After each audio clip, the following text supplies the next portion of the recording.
Do you like books? I mean, really, really like books? Then you're in the right place. Each week, your host, Sam Hankin, interviews the best of today's top-selling authors and the up-and-coming superstars of modern literature. This is The Avid Reader. Here is your host, Sam Hankin. Hello, welcome to Wellington Square Bookshop's Avid Reader Series. I'm Jim Scott, a Wellington staff member, and I will be joined in this interview by Sam Hankin, who is our founder and perennial host and co-host of the Avid Reader for the shop. Our guest today is author Alvin Hall. His book, Driving the Green Book. It's published by HarperCollins and will be released on January 31st. A quick word about me. Many years ago as a child, I navigated a portion of the Green Book's itinerary from the back seat of the family car with my two brothers, our dog, and with a lot of fear of Jim Crow. Our trip was from upstate New York to Western Tennessee and then back over a summer's week break. So Alvin, perhaps we could talk about what was the Green Book, and what is the driving the Green Book, and what motivated you to create the project and write this book? Jim, the Green Book was created by Victor Hugo Green and his wife, Alma, in 1936, and it ran until the 1966-67 edition. And it was a guide for Black travelers to negotiate the roadways and byways of America and to find safe harbors, those places, restaurants, gas stations, barber shops, automobile repair facilities that would provide them services and safe harbor while they were on the road. When the guide started out, it was mostly focused on New England, where Victor Hugo Green lived. He was born in New York City, lived on St. Nicholas Avenue, and had his office on 138th Street. But his job during the daytime was as a postman in Hackensack, New Jersey. So when he and his wife traveled back to Richmond, Virginia, where her relatives came from, they would encounter what he called frustrations. And in order to relieve those frustrations, Victor and his wife created the Green Book. My interest in the Green Book started when I was on a trip to England, where I used to go all the time. I had a television show over there called Your Money or Your Life. And I saw the Green Book discussed in an article in a magazine. I thought, I've never heard of the Negro Motorist Green Book. Let me go and find out more. So when I returned to the States, I went to the Schomburg Center for Black Research up in Harlem, and there they had the largest number of Green Books in any institution in America. And that started me on this journey. And Jim, by total happenstance, a few weeks after I started my own sort of preliminary research, a producer from BBC Wales, his name is Jeremy Grange, called me because he had encountered an article and thought it would make a great documentary. So Jeremy and I first did a documentary for the BBC called The Green Book that never aired in the States for some reason.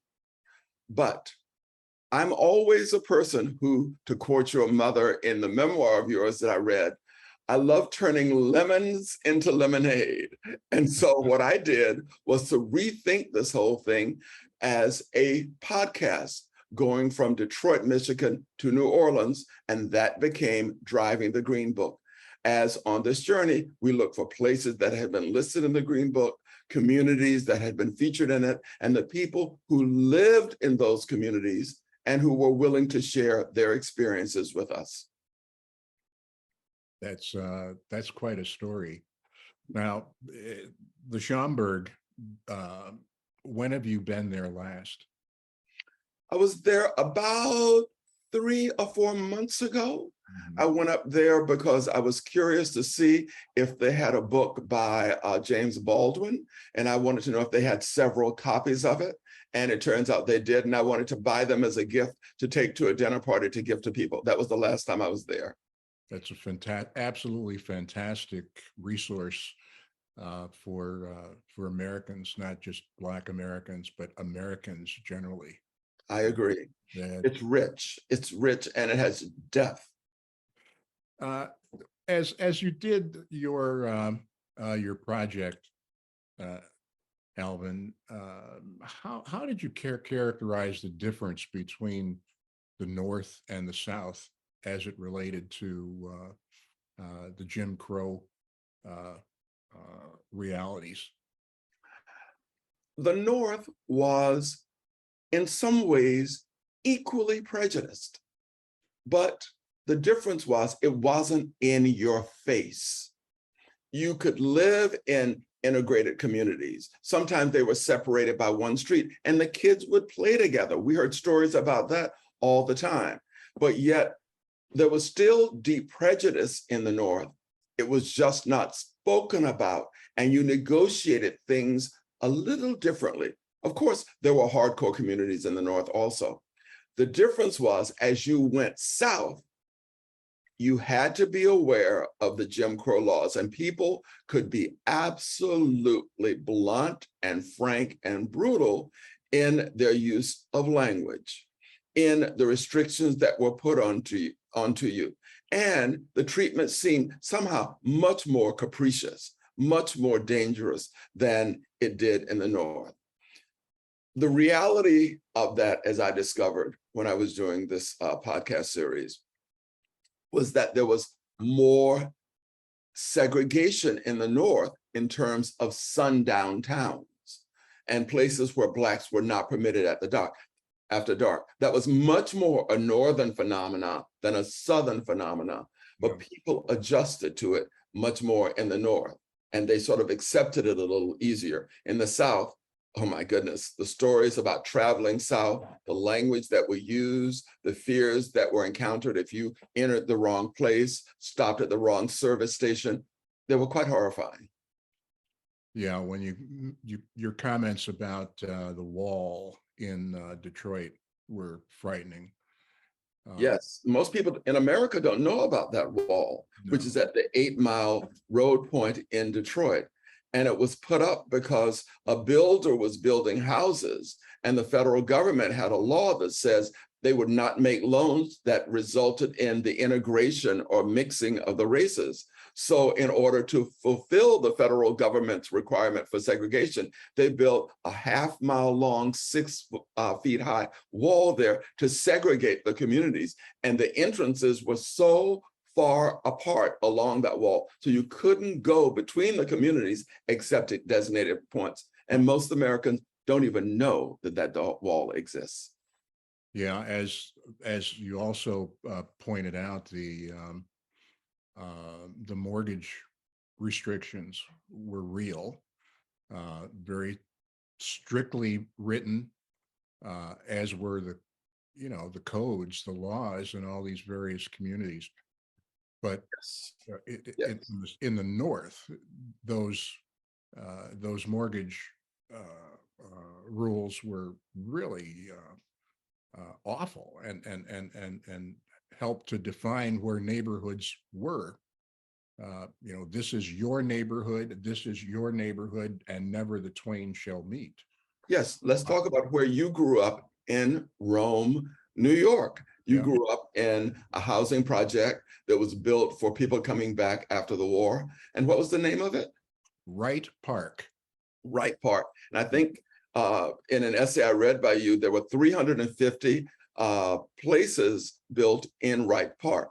In New York City and in Pennsylvania, you had Levittown, which was built by William Levitt under the same idea.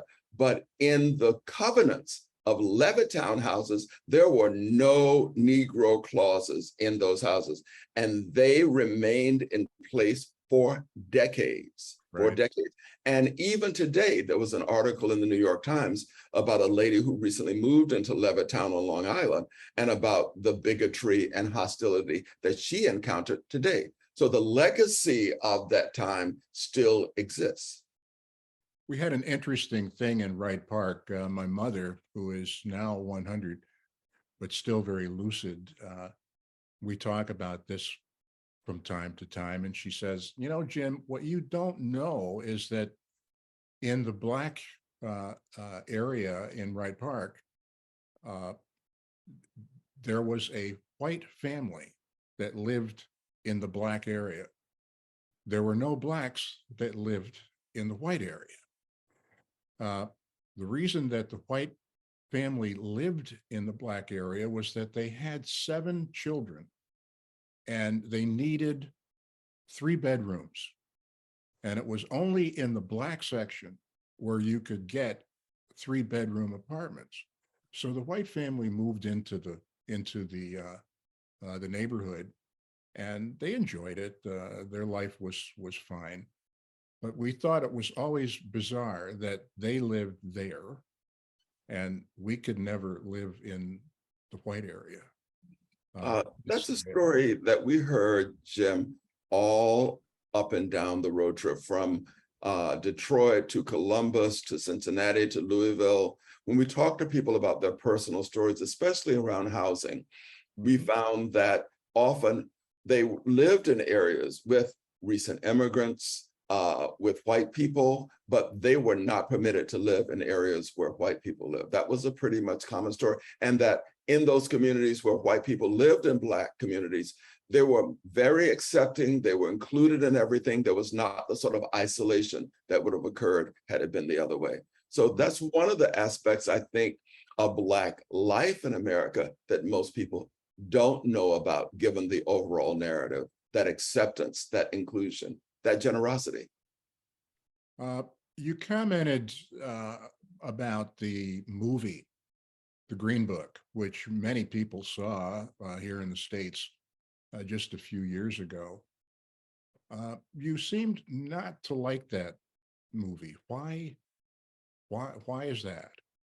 Well, I don't think I didn't like the movie. I think what it is for me, the movie was a buddy movie told from the point of view of the chauffeur, the guy who took the pianist around.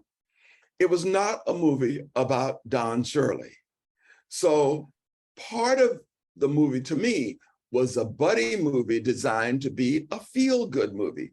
It had nothing really to do with the Green Book. The Green Book only shows up in 3 or 4 scenes of it. So I accept it as a buddy movie, as entertainment. It was never intended to be a historical document or a historical representation of Don Shirley's life. Right. I think that the movie, at least, and I'm being generous, generated some interest in the Green Book. And that led some people, Black and white, who had never heard of it, to know a little bit more and begin to investigate what this document was and why it was required during this often unspoken about period of American history. Yeah, well, the movie wasn't talked about too much after it, it did its cycle around the country. There wasn't a lot of comment, as I recall, about the restrictions. And that's probably because it was portrayed as a buddy movie, and that aspect of it was what people walked away from and realized. But the idea of a gulag America, which is really what we had back then, that wasn't portrayed much. No. And I think that came through in your comments too. Yes, it still amazes me a bit when I mention the movie to somebody and they say, "Oh my God, I love that movie. I just feel so positive about that movie." And that's because of what happens at the end. It's a buddy movie. One buddy redeems the other buddy, which is what happens in buddy movies. And it's a feel-good movie, but it has nothing to do about the Green Book, and it's not even a reasonable portrayal of history. No, and that's right. There was very little hurt in people's hearts walking away from the movie that wasn't there. And yet the fear factor for those who experienced the Green Book travels was really palpable, and that's really the story, the fear. Exactly. Reading your essay was, for me, it took me back to a conversation I had with a friend of mine, Carl, who lives in Washington, D.C. He grew up in Detroit, and his father would take him and his brothers back south.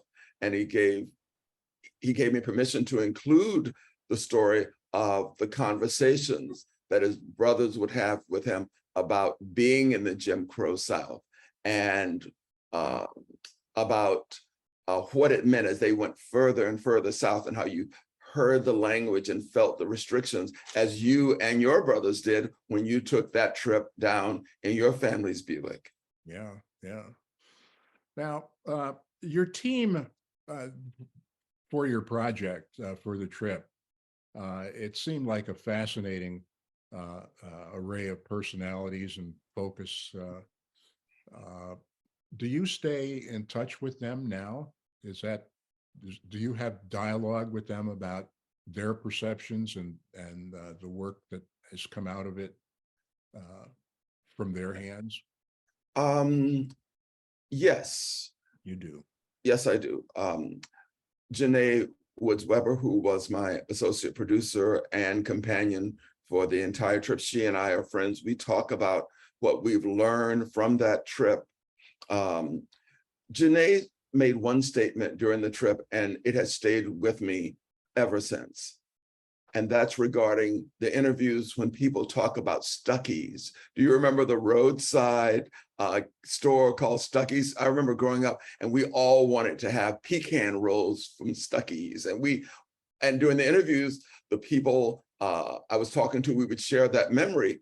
And then Janae talks about how when people remember something that really has bad implications, but they still retain a humorous attitude toward it, that there's a grace built in that. The field producer, Kemi Aladasuye, she and I talk on the phone about this. Kemi was born in the UK, raised in Nigeria, and then settled in the US in Illinois. And so for her, this road trip had been quite eye-opening. I think she's still processing many of the things that she saw. I think it was really quite shocking for her when we stopped at a service station on the interstate, and she was in line waiting to buy something, and there was a Black clerk and a white clerk, and she was first in line, and the white clerk looked at her and just turned away and did not service her. And yet she was due service, and the Black clerk just waved her over. I think that was difficult. And the lady who edited the podcast series, her name is Juleka Lantigua. She and I talk all the time about how we met that first day. And we edited the first episode together in one day. Oh. And what the connection there was between us and the material, and how that continues to feed our souls. And I don't talk to many of the people who I interviewed, but the team I still talk to, and it was very moving for them. And I must say that Macmillan Podcast was very supportive. And when I started to do the book with Harper One, they have been enormously supportive in helping me bring forward all of the information from the road trip that was not included in the podcast, but also they encouraged me to include my own personal stories of growing up during this time. Yeah, that could we talk a bit about that, the Macmillan podcast? It seems to me that was and is a success. Very informative, extremely well done. And I wonder, are you happy with it? And do you see it playing a significant role in educating people? Jim, the podcast is probably one of the things in my career that I am most proud of. We started out with one idea: to go from Detroit to New Orleans, looking for places that had been featured in the Negro Motorist Green Book, talking to people along the way, stopping in Columbus, Cincinnati, Louisville, on south to Birmingham, Montgomery, Nashville, Memphis, Mobile, on to New Orleans. And when we got to the end of the trip, what we had in those recordings was something much, much richer. Mm. People would sit down and talk to us, first just answering our questions, but then there would be a moment when they would say something like, "I know you may not have time for this story," or "I recall something that happened when I was really young. Can I talk about that?" And it was those stories, those moments that gave our journey such a richness that when we started to edit the podcast, it couldn't follow the journey. It couldn't follow the road. It had to follow the emotions that were behind the road trip, that underpin the memories of the people who lived through that period. It became, in essence, a living history of that time. So that was what made the podcast for me such a joy. There was one episode called The Elders, in which we assembled what we thought were all the wise stories and statements by the older people we interviewed. There's an episode called Little Harlems, in which we visit the areas in each town: Walnut Street, Jefferson Street. We visited those places and had people recall what it was like during that period of time. All of those things gave the podcast such a richness. But then when I had to turn it into a book, I couldn't do the same thing. The book had to be a standalone. And the book gave me an opportunity to include stories in the podcast that came from the interviews that I couldn't include because there were time restrictions on the podcast. And it gave me moments of adding in personal stories from my own life. So the book complements the podcast, and the podcast complements the book. Yeah, I thought it was a very fine, and is a very fine statement of things that went. And I wonder too, do you have any current relationships with any of those interviewees that affected you? I've stayed in touch with anyone who wanted to stay in touch. Okay. Tony Bingham, an artist in Birmingham, Alabama, who teaches there, he and I exchange emails frequently. I'm still in touch with two of the artists who are featured in Chapter 10, Jonathan Calm and Derek Adams. And occasionally I'll get an email. Here's the brilliant thing about a road trip. One day, we had finished during our morning interviews and we wanted to have lunch at a Black-owned establishment in Nashville. So we found one. And while there, I met a wonderful lady named Jalila Hawk. She and I became great friends.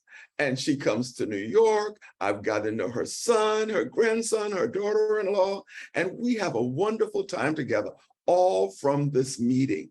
And she and I it was a bond there from the very beginning. She is not featured in the podcast, but on a road trip, you make friends sometimes when you least expect it. Right, right.